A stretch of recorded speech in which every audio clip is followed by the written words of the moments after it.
Welcome back, my friends. They call you cry baby, but you don't fucking care, cry baby. Hello les anciens nana, on se retrouve pour une nouvelle vidéo où on va parler de l'histoire de la Saint-Valentin. Et c'est le thème parce que on est sur la Saint-Valentin, alors autant parler de son histoire. Donc, sinon on va parler de son histoire de la romantique jusqu'à aujourd'hui, en 2026. Et on va parler de tas de choses, vraiment, vous allez voir. Puis voilà, que tu sois en couple, célibataire, en cross silencieux, ou juste là pour le drama historique, tu peux regarder jusqu'à la fin. Voilà, comme ça tu en apprendras plus sur cette fête. Et on commence dès maintenant en partant vers la Rome antique. Donc, voilà, on va commencer la partie romantique comme je viens de le dire. Puis à cette époque-là, la Saint-Valentin, c'était les Romains qui célébraient une fête appelée Lupercale qui se déroulait autour du 13 au 15 février, dans la période de la Saint-Valentin actuelle. Et cette fête était dédiée à la fertilité, à l'amour et à la purification. Donc voilà, et ça n'a rien à voir avec ce que c'est aujourd'hui avec les fleurs, les dinosaures et les trucs comme ça. Puis pendant les Lupercales, les prêtres sacrifiaient des sèvres et des siens. Voilà. Donc déjà ça n'a rien à voir. Puis ensuite, ils découpaient la peau des animaux et couraient dans la ville pour frapper les femmes avec. Voilà. Et les femmes acceptaient cela parce qu'elles croyaient que ça les rendait plus fertiles. Vous voyez, déjà, les croyances à cette époque-là sont bien différentes de celles d'aujourd'hui, quoi. C'était la Saint-Valentin version moins de 200 ans avant Jésus-Christ. Et il y avait aussi un système où les hommes tiraient au sort le nom d'une femme et ils formaient un couple temporaire.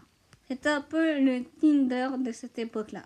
Des siècles plus tard, l'Église a voulu remplacer cette fête par quelque chose de plus chrétien. Et c'est là qu'entre en scène un certain Valentin, qu'on connaît tous vu que il est dans le nom de la fête. La question qu'on peut se poser, c'est qui est Valentin? Donc, maintenant on va parler de ce fameux Saint-Valentin qui a donné son nom à la fête. Et plot twist, il n'y a pas qu'un seul Saint-Valentin. Il y en avait plusieurs. Il y avait plusieurs martyrs chrétiens qui s'appelaient Valentin. Mais la légende la plus connue, c'est celle qui inspire la Saint-Valentin romantique, parle d'un prêtre à Rome. À cette époque-là, l'empereur Claude II interdit les mariages. Oh, il avait interdit ça, vraiment. Et il pensait que les hommes mariés faisaient de mauvais soldats parce qu'ils avaient trop peur de mourir et de laisser leur famille, donc leurs femmes et enfants. Donc Valentin, lui trouvait ça injuste. Il trouvait cette loi injuste, vraiment.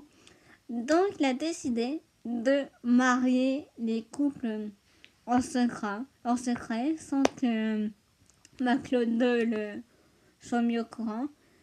Et quand l'empereur a découvert ça, il l'a fait arrêter et Valentin a été exécuté. Devinez quelle date? Le 14 février. Donc là, ça a fait... Donc là, on fête aujourd'hui la mort de Valentin. Voilà, respect frère. La fête de l'amour, elle vient d'un mec exécuté pour avoir aidé des couples à se marier. La légende raconte qu'avant de mourir, Valentin aurait écrit une lettre à une fille et il l'aurait signé de ton Valentin.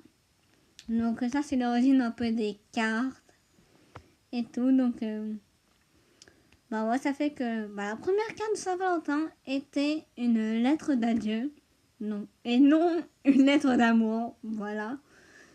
Puis avec le temps, l'Église a canonisé tout ça et son histoire est devenue un symbole d'amour interdit, de sacrifice et de rébellion. Mais à ce moment-là, la Saint-Valentin n'était toujours pas la fête romantique que l'on connaît aujourd'hui. Et ça va venir beaucoup plus tard grâce à des poètes, des oiseaux et un peu de marketing, évidemment. Donc là, on part vers le Moyen-Âge, puis on se rapproche toujours de l'époque actuelle. Là, on va se poser la question de comment on est passé de tout ce que je viens de vous raconter à des dîners au Sandel, parce que, évidemment, il y a un gros changement. Il y a des grosses différences entre les deux, donc on peut se poser la question. Et je vais vous l'expliquer maintenant. Donc, au Moyen-Âge, les gens croyaient que le 14 février était le jour où les oiseaux choisissaient leur partenaire. Du coup, cette date a commencé à être associée à l'amour, au destin et aux âmes sœurs. Et c'est un poète anglais que je vais pas essayer de nommer son prénom, mais on le verra à l'écran normalement.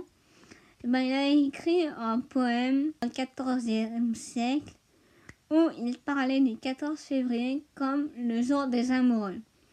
Et c'est à partir de là que les gens ont commencé à associer cette date à l'amour romantique. Et donc, on peut dire merci aux écrivains. Vous avez clairement inventé la Saint-Valentin moderne. Et les gens ont donc commencé à écrire des poèmes, des lettres, des messages romantiques pour le 14 février. Mais la Saint-Valentin est telle qu'on la connaît aujourd'hui, avec des cartes, des chocolats et des bouquets énormes. Ça, c'est arrivé encore plus tard que ça. Et donc, plus récent pour nous. Donc, bienvenue dans la Saint-Valentin version capitalisme. Donc, au 19e siècle, avec la révolution industrielle, les gens ont commencé à produire des cartes de Saint-Valentin en masse, vraiment en grand nombre. Puis, avant, tu devrais écrire un poème à la main, et maintenant, tu peux juste c'était une carte déjà mignonne et t'as rien à faire. Très vite, les entreprises ont compris que l'amour, ça égale à de l'argent pour eux. Alors, ils ont aussi ajouté des fleurs, du chocolat, des bisous et voilà, pas mal, tout ce qu'on achète. Et c'est à partir de ce moment-là que la Saint-Valentin est devenue une machine à cadeaux. Parce que de nos jours, les gens dépensent des milliards chaque année pour la Saint-Valentin. Pour les restaurants, les cadeaux, le voyage, les peluches géantes. Les marques ont utilisé un truc très simple, les émotions. Si tu aimes quelqu'un, tu dois lui offrir quelque chose. Et si tu n'offres rien, c'est un red flag, vraiment. C'est pas ouais, non, j'ai pas envie de faire, c'est tu dois. Voilà. Si tu fais pas, voilà. C'est pas un bon copain, une bonne copine et tout. Voilà. Mais tout ça, c'est faux, tout le monde le sait, mais le marketing adore te faire culpabiliser de pas acheter leurs produits. Mais en vrai, le marketing a transformé une vieille fête religieuse en un moment où les gens expriment leurs sentiments. Donc oui, c'est commercial, mais c'est aussi une excuse pour dire je t'aime. Puis aujourd'hui, la Saint-Valentin a encore évolué avec les célibataires, la Galentine Day. Désolée pour la prononciation, j'y arrive pas. Mais aussi le self-love et les relations à distance. Bref, l'amour a changé et la Saint-Valentin aussi. Maintenant, on va parler de la Saint-Valentin moderne de nos jours en 2026. Alors, aujourd'hui en 2026, la Saint-Valentin, ça ressemble à quoi? Parce que, voilà, c'est important de savoir ça quand même. Parce que c'est aujourd'hui la Saint-Valentin. En tout cas, là où je poste cette vidéo, c'est le jour de la Saint-Valentin. Parce que là, on est... parce qu'au moment où je tourne, le 10 février. Donc, la Saint-Valentin, c'est des posts Instagram ultra esthétiques, des TikTok surprises pour notre copain-copine et aussi des montages Pinterest ultra mignons.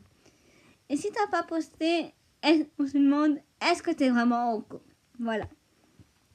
Mais maintenant, la Saint-Valentin, c'est aussi pour les célibataires. Il y a des gens qui se font des dates avec eux-mêmes et s'achètent du chocolat pour eux-mêmes et regardent des films en pyjama tout seuls. Et aussi la Valentine's Day, que je sais toujours pas dire, évidemment. Et c'est une fête pour célébrer l'amitié et avec des soirées entre potes, des cadeaux entre amis. Puis, voilà. Et aujourd'hui, la Saint-Valentin est célébrée aussi par les couples LGBTQIA+, et par les relations à distance, les polyamours et plein d'autres couples comme ça. Voilà, l'amour n'a pas une seule forme. Et même dans certains pays, c'est différent que au Canada, en France ou même aux États-Unis. Par exemple, au Japon et en Corée, ce sont souvent les filles qui offrent du chocolat à leur mec. Voilà. Et aussi en Finlande, la Saint-Valentin est la fête de l'amitié. Puis dans d'autres pays, c'est surtout une énorme fête commerciale. Donc chaque culture a sa propre version de l'amour et de la Saint-Valentin. Puis aujourd'hui, cette fête, c'est moins une fête religieuse, mais c'est plus un symbole. C'est un moment pour dire je t'aime, je tiens à toi, ou même je me choisis, tout dépendamment de comment vous fêtez ça. Et c'est probablement la version la plus saine de la Saint-Valentin. Alors que tu sois en couple, célibataire, en crochet aussi, ou juste là pour le chocolat, la Saint-Valentin, c'est ce que tu décides d'en faire. Donc voilà, la Saint-Valentin, c'est passé de sacrifices romans un peu chaotiques à un prêtre rebelle, à des poètes romantiques, et maintenant à des roses, des chocolats et des TikTok. Et honnêtement, l'évolution de cette fête est quand même impressionnante. Mais au fond, la Saint-Valentin, ce n'est pas juste une fête commerciale ou une excuse pour poster sur Instagram. C'est surtout une histoire d'amour sous toutes ses formes. Que ce soit l'amour romantique, l'amitié, l'amour de soi, l'amour à distance ou toutes les autres sortes d'amour qui existent. C'est l'être humain. Alors que tu sois en couple, célibataire, en cross silencieux ou juste là pour le chocolat en promo, tu mérites de l'amour, vraiment. On fait plein de bisous à tous parce que voilà, est-ce que tout le monde mérite ici. Puis